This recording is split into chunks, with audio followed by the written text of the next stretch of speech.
And we're off. Hi, gang. We are back. Unfortunately, we don't have a lot to talk about today on this Friday, October 31st, Halloween, but we'll try to babble our way through BS and whatever we can make up. Chris Perkins and I, Chris Perkins from the South Florida Sun Sentinel. How are you, Perk? I'm tired, but, life could be worse, right? Yeah, that could be worse. The Dolphins could be playing primetime games every week because I hate primetime games. That's right. Dolphins could be 2-8. Oh, wait. That might come. Yeah, that's inevitable. But anyway, we digress. I know we do digress. Yeah. Before we get going, talking about, yes, well, I was kidding. If for some reason you're not aware, and if you're listening to the podcast, I'm going to assume you're aware. The Dolphins on Friday morning announced that they had mutually agreed to part ways with general manager Chris Grier.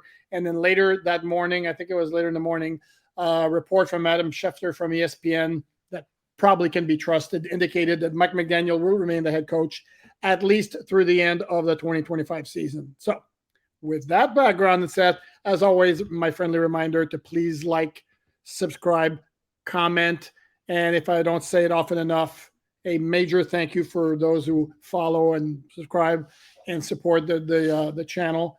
Very, very much appreciated. Check out my man, as I already introduced him, Chris Perkins' content at sunsentinel.com.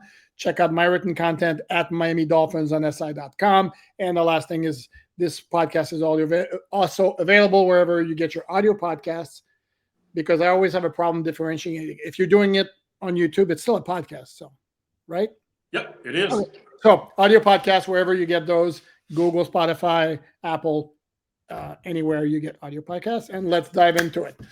So the first obvious question, we're going to get into the game at some point, I guess. We have to talk about it. But obviously the big news was Chris Grier. And this came, by the way, for some context, about, I don't know, maybe 10, 15 minutes after Mike McDaniel concluded his weekly day after the game media session, which today was via Zoom. And then, boom. And your initial reaction, Perk, was what? Oh, boy. Long overdue. It was nice that Steve Ross recognized and acknowledged the fan desire and a necessary change. This wasn't a case of letting the fans run your franchise. This was a case of understanding what needed to be done, knowing that the fans wanted this to be done, looking in the stands last night and seeing the swaths of empty seats, seeing all the purple jerseys and thinking, oh, I better do something. And so he did something, and that's nice. But in typical Dolphins fashion, you're like, wait a minute, this is only halfway done. And why does Mike McDaniel stay the entire season? What if they lose 35-0 and 28-0 in the next two games and drop to 2-9? But that's not what you asked me. You asked my initial reaction. Oh, we'll get to that. We'll get to that. Yeah, and so it was a good awareness from Steve Ross's from his standpoint, and something that was it was time. It was time to do it. Yeah, and I'm glad you made the good point of he was throwing the fans a bone. Those disgruntled fans who wanted somebody said they got it, because I could make the argument. I get, well, no, short of, I guess, the NFL trading deadline was basically, unless you're basically deciding then Stephen Ross cannot be in charge of making decisions for this franchise at the NFL trade deadline. Otherwise, the argument can be made, what's going to change the product on the field immediately? Is it a new GM, or would it have been a new head coach, even an interim head coach? And I would argue it's B. Oh, definitely. And look, there's a lot of, I guess, roads we could go down with Mike McDaniel still being here, whether it's working with Tua or, you don't have a legitimate interim head coach on the staff. Look, the way that defense has been playing, I don't really? know. I don't. Yeah. Really. Harold Bevel, John Embry, Eric Studesville all have Bevel and Studesville already have been interim head coaches. Yep. John Embry is your assistant head coach or associate head coach. I forget which one. And that's not mentioning Anthony Weaver, by the way, whose defense has played well the last two games, even though last night it was the first half. their receivers are running open. They gave up You know, 109 yards in the first half. What do you want? dude, the touchdowns, these receivers are wide open. You let Derrick Henry have runs of 35 and 19 in the second half. He had 9 carries for Second half, 30 yards. Burke, I said first half they played very well. I didn't say second half. I don't think they played very well in the first half. Those 2 touchdowns were wide open. I don't know. Okay. Well, when Dante Trader and Minka Fitzpatrick run into each other and take each other out, that's not playing very well.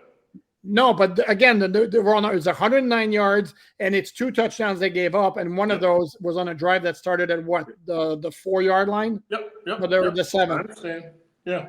No, I don't know. I didn't see very well. I thought the defense played. They played good. I don't know about very well. They were. Look, I did think the Dolphins outplayed the Ravens in the first half. Yes. But, look, as far as the interim coach thing, it's got to be somebody that Steve Ross is comfortable with and that Steve Ross or whoever thinks the players will be comfortable with. So, they didn't make the change. So maybe that's part of it. I would be shocked if they thought that Mike McDaniel is the right man for the job. Do you realize, Poop, they are now on their 6th 3-game losing streak under Mike McDaniel. And they had a 5-game losing streak in 2022. In this same stretch in the McDaniel era, Baltimore has had a 3-game losing streak and a 4-game losing streak. Buffalo has never had a 3-game losing streak in this era. Kansas City has not had a 3-game losing streak in the McDaniel era. So that's kind of what you're dealing with. 6 3-game losing streaks. Incredible. Am I going to go there? I am going to say, without mentioning any other names, that you just mentioned 3 franchises that have Lamar Jackson, Patrick Mahomes, and Josh Allen, who are universally acknowledged as 3 of the top of the 4 elite quarterbacks in the NFL. Yep. So, and even during that 5-game losing streak in 2022, 2 of those were with only one of those. Sorry, only one of those. So that doesn't apply. Anyway, my point remains again. They have quarterbacks. They do, but I would maintain that they also have a better team and a better system. That the genius of Mike McDaniel is going to really, really be under scrutiny without Tyreek Hill. And I understand you've still got Jalen Waddle and Devon Achane and Tua. It's not going to be good enough. I can tell you that right now. It's not going to be good enough. It's not just the quarterback. It's the entire system. It's the way that you play. And that's the thing that really kind of surprises me about Mike McDaniel still being here, is that he's the one who insisted that Tua gets that contract extension. And now it's Mike and Tua, and Steve Ross is going to have to find somebody else to blame because he likes Mike and Tua so much. Yeah. But I'm losing my train of thought here. If you're not making the move, and I said this before we had this discussion, if you weren't going to make the move with Mike McDaniel right now, when the Dolphins now are 2-7 and by all intents and purposes out of playoff contention, that means the focus shifts to 2026, which means it should be an evaluation period. And why would Mike McDaniel sign up for that or be on board with that unless, and this is not just me saying this, I've said this before, raising it as a possibility, and those were the exact same words used. Possibility. Don't dismiss a possibility. This was Tom Pelissero from NFL Network, and let's be real here. You know what I'm talking about, Perk. That they don't get there. They're not throwing out stuff out of nowhere. No. Okay, so when he says don't dismiss the possibility of Mike McDaniel coming back in 2026 to run it back one more time with Tua. I wrote a column on MiamiDolphinsOnTheSide.com just this week or last week, the week before that, of raising the possibility that Mike McDaniel would be back in 2025, and I believe I included in that column as well 2026. The Dolphins are kind of stuck with the Tua contract. Again, for those not familiar, to release them, they're going to have to eat $99 million of cap space. They can do it all in 2026 or split it 67-32. Either way, it's brutal. It's more than Denver swallowed with the Denver Broncos. As far as trading him, good luck getting a team to take on that contract for a quarterback who has regressed and still has the major injury concerns. So the idea of Tua and McDaniel running it back in 2026, it's not that far-fetched. It's not. And look, you'll know that, Adam Schefter said that the phrase "at least" Correct. was in there. That McDaniel will be back for the remainder of this season at least, and that was the terminology that our Dave High confirmed it as at least. And boy, you just that Tua contract and it was Mike McDaniel who insisted on it, not Chris Grier signed off on it, and Chris Grier is ultimately responsible for it because he's the general manager or was the general manager. But man, that thing, if that contract, if it brings Mike McDaniel back again, it's going to be a long off season, a long year next year, because I just don't have any faith that it's going to work. I think that we're at the point this season where players have tuned Mike McDaniel out. And I point to the consistent errors that we see out there. I talked to players in the locker room last night. Alec Ingold and Patrick Paul and Aaron Brewer, and they kept mentioning that they've got to focus on the details, and the details are killing them. And it's like, man, I remember them saying this back in like 2023 that we're beating ourselves. Other teams aren't beating us. And it's like 2 years later, you're still beating yourself. Where is the progress? Where is the attention to detail? Where's the focus? It's not there, and it's going to be the same thing next year. It's been the same thing every year of the McDaniel era. I don't see why it's going to change next year. And they're doing it now in week 9. It's like, and they had the one-off against Atlanta where they played well and they played a clean game, and then we're right back at it again against Baltimore. And yeah, everybody talks about like the deficiencies in terms of talent on the roster. Sure, there are some, but they're also not necessarily maximizing what they have. And the issue with the Tua contract, and the Dolphins painted themselves in a corner that offseason of 2024 by like basically declaring Tua's our guy, we're moving along with Tua and all that, never even bothering to see maybe should consider other options, such as having Tua play on the 5th-year option, bring yourself somebody else as an alternative who could be a competent starter, because God forbid we create competition. And then you basically, when they signed the contract, they committed themselves to 3 years. Well, this is year 2, and the results in 2024 weren't good. They're even worse in 2025, and who knows what happens next year. And here's the other part of it, is if indeed it turns out that Mike McDaniel comes back and Tua comes back, how do you get like a big name GM who's going to be saying, by the way, thanks for joining us, that's your quarterback, that's your head coach, which is why I just column being posted as we're taping will be already on the site. Check it out, MiamiDolphinsInside.com. Just my overall thoughts on this whole situation is it that crazy scenario to think that Champ Kelly, who's now been named the interim GM after being hired by the Dolphins in January, or I think that's what it was, in the offseason, would be back as full-time GM for 2026, and then they take it from there. They reassess everything after 2026. Is that crazy to think that? Nope. That would be so Dolphins. Just to kind of half-ass the rebuild, the reset, the retooling, the whatever you want to call it. Rip the Band-Aid off to me. That's what you should do. But as long as you just kind of delay the inevitable and do this piecemeal, you're going to keep getting mediocrity.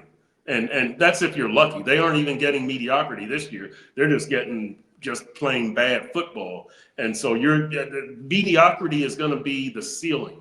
And so if that's the route that Steve Ross wants to go, I guess that's the route he'll go. And, at a certain point, and don't take this the wrong way, I feel bad for Mike McDaniel having to sit up there and answer all these questions, because they're going to be harsh and hostile from me.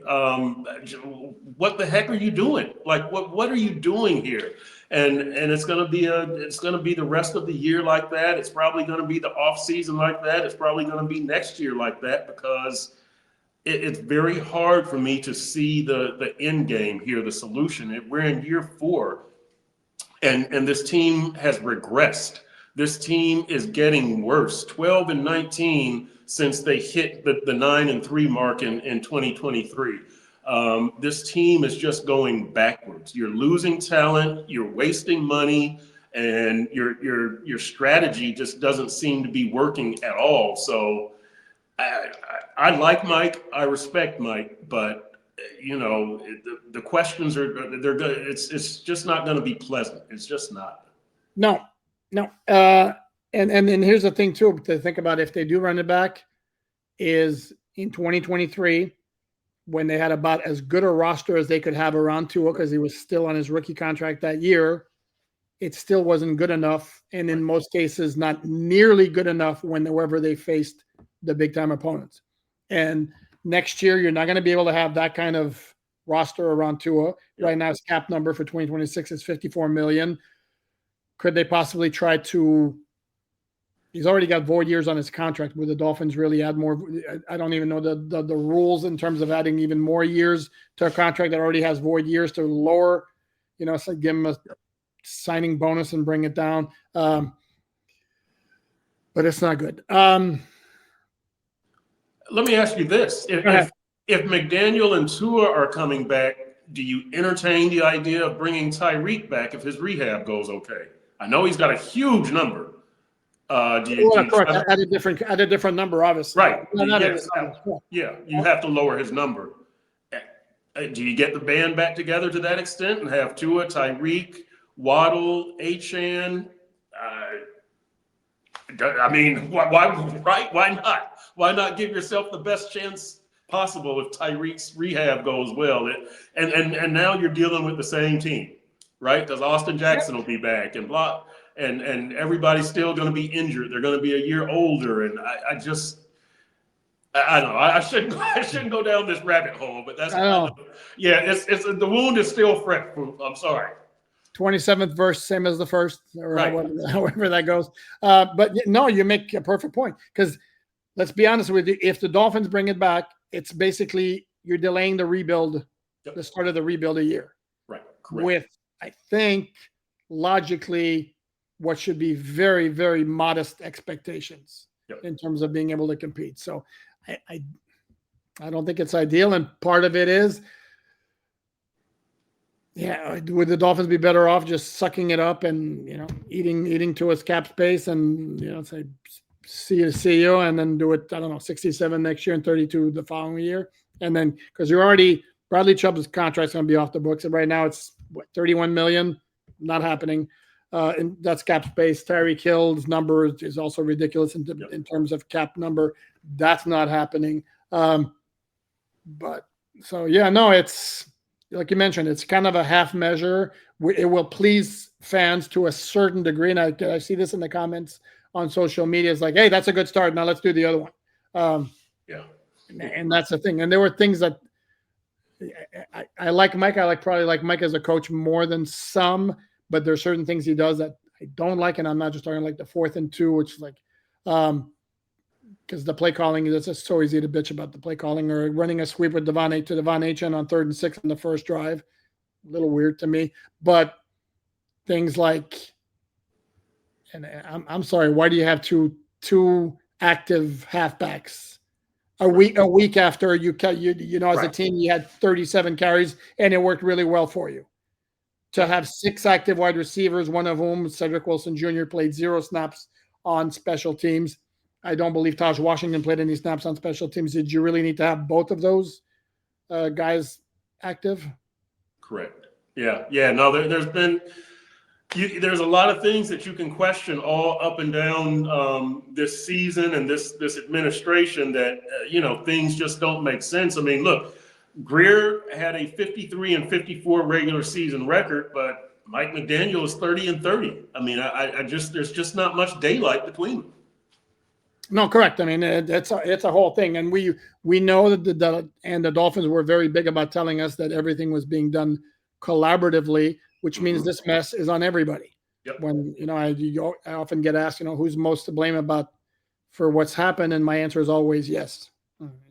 I agree. I mean, I blame McDaniel more than Greer, but Greer is the one who is responsible because of the title. So I don't have a problem with him going. I'll admit, I did not expect Greer to be fired mid-season. I didn't expect them to mutually part ways. I'm sorry. Should we be official or should we be real here? We should be real, right? I didn't expect him to be fired midway through the season. It's the Jets did it in 2024, but it's rare. It's very rare for the GM to go mid-season. So that's why I didn't expect it. I thought that both Greer and McDaniel would be gone at season's end, but I thought if either of them went mid-season, it would 99% be Mike McDaniel. But I was wrong. I know. I thought I was wrong once. It turns out I was mistaken. But don't. Dante Colonelli, my deputy editor at Miami Dolphins on SI, actually came up with this great nugget. This is not the first time Champ Kelly has been an interim GM. He was interim GM with the Las Vegas Raiders in 2023, and the date he became interim GM was October 31st. Wow. That year, however, the trade deadline already had passed. Now he's got 4 days, 5 days before 4 days before the trade deadline. So the segue, of course, is what's your expectation, prediction? Write it down. Who gets traded? Bradley Chubb. I think they make calls. I think they make calls for Bradley Chubb. They field calls for others, but I don't think that there's going to be any other serious movement. I think the other serious, realistic move would be Jalen Phillips. If Matthew Judon goes, I wouldn't consider that a serious move. No disrespect to Matthew Judon. And then, Jalen Waddle's not going anywhere. Devon Achane's not going anywhere. I don't think Rasul Douglas goes anywhere, although I guess that could be a possibility. I know that the market for edge rusher is big out there. Cornerback, I'm not so sure. And at a certain point, you need cornerbacks because just to make it through the last 6 games or whatever it is, or 8 games. 8 games. 8 games, yeah. I mean, if you trade Rasul with the injuries that you've got with Storm Duck and Cater, and I know that Jason Marshall Jr. just came back, but I'm not sure that you can make it through the season without getting Kendall Sheffield also injured. It would be tough to make it through the season. So I think Chubb. That's it, just Chubb. Just Chubb. That's what I think. Who do you think? It's interesting because you're talking about the edge defender market, and I couldn't help but think about the market is the market. Oh, well played. Well played. Yeah. We'll be here all week. Remember, tip your waitresses. I'd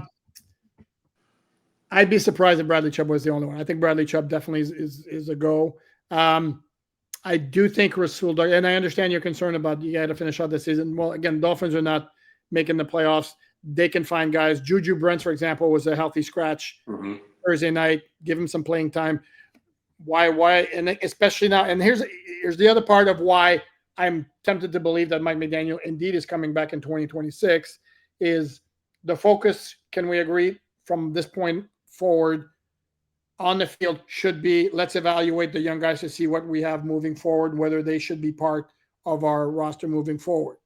And if that's the case, that means the guys for whom you have no necessarily a clear picture right now, get a clear picture, which means play Juju Brents. At some time, give Quinn Ewers some starts. Well, that's detrimental to Mike McDaniel trying to win games. And if his job is still in jeopardy and he's trying to save his job in the final 8 games of the regular season, unless he's told he's not going to do that, unless he's told you have to do this or you're fired on the spot, or unless he's told you're coming back in 2026, don't worry about it. The record will be what the record will be. We need to evaluate those guys. That's another factor in this whole thing. And again, so I think Rasul Douglas, I think can fetch something because he's played really, really well. Now the concern is Mike McDaniel said they needed more information to determine exactly how severe his toe injury was. Oh, and by the way, let me get this out of the way because this keeps being asked all the time. The other injury updates in terms of the players on IR or PUP was James Daniels and Jason Sanders. Yes, should come back at some point in the season. They're making great progress, according to Mike McDaniel. When they'll be back, that wasn't mentioned. I asked about the other three guys, Andrew Meyer, Liam Eichenberg, Austin Jackson. Of those three, McDaniel said Austin Jackson, the one he feels most confident, will be back at some point, followed by Andrew Meyer. And he basically said, be very surprised if Liam came back in 2025, saying there have been issues in his recovery. So, who are these young players that you think they can look at, though? Because you're not going to bench Devon Achane to get a look at Jalen Wright. You're giving more carries, not an out benching, but if Jalen Wright, and by the way, I don't get, this is a guy who keeps being mentioned in trade talks. It makes zero sense to me when you gave up a 3rd-round pick to get him for a 4th, and you're not getting either a 3 or a 4 for him. Right. So why would you just dump him? Makes zero sense. But Jalen Wright absolutely gets more carries.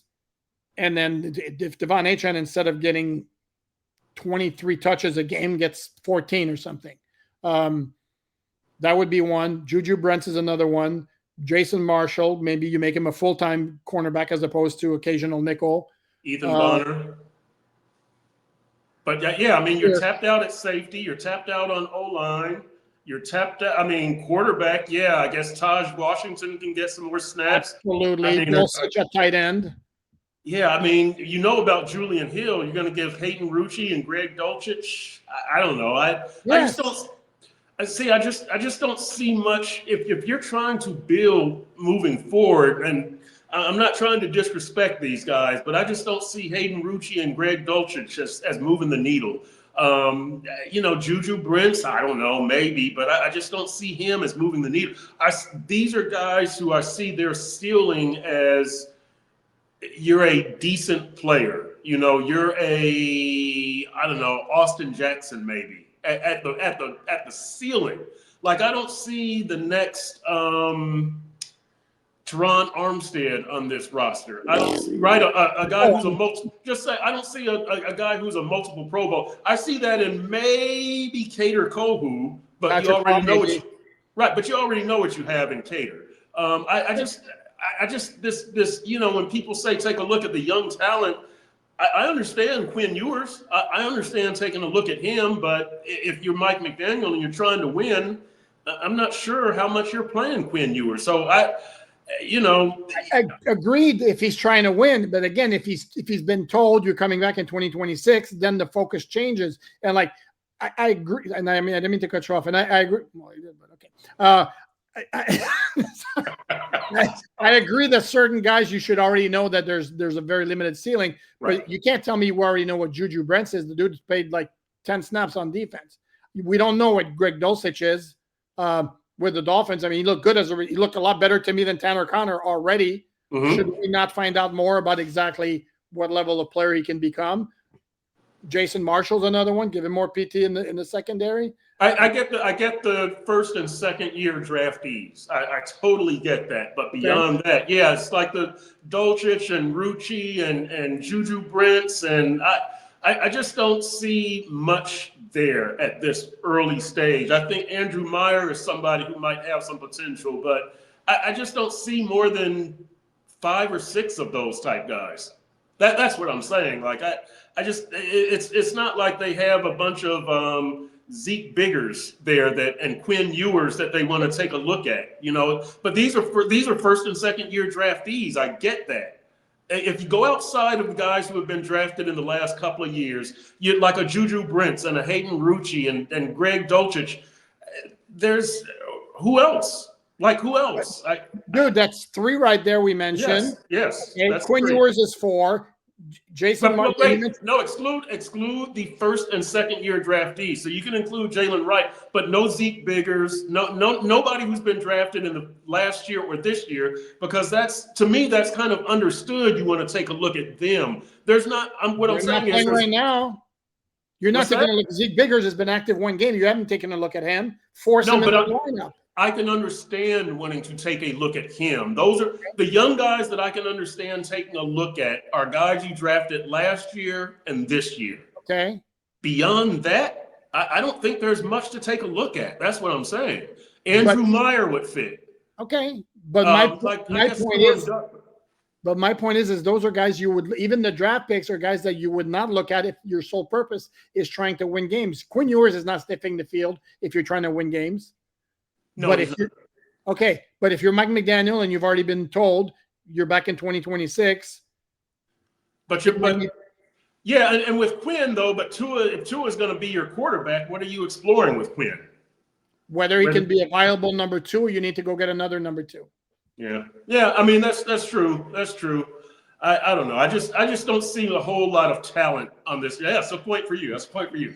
I just don't see a whole lot of young talent on this roster. I see your best backups as like Kendall Lamb types. You know, the guys who you already kind of know a little bit about them.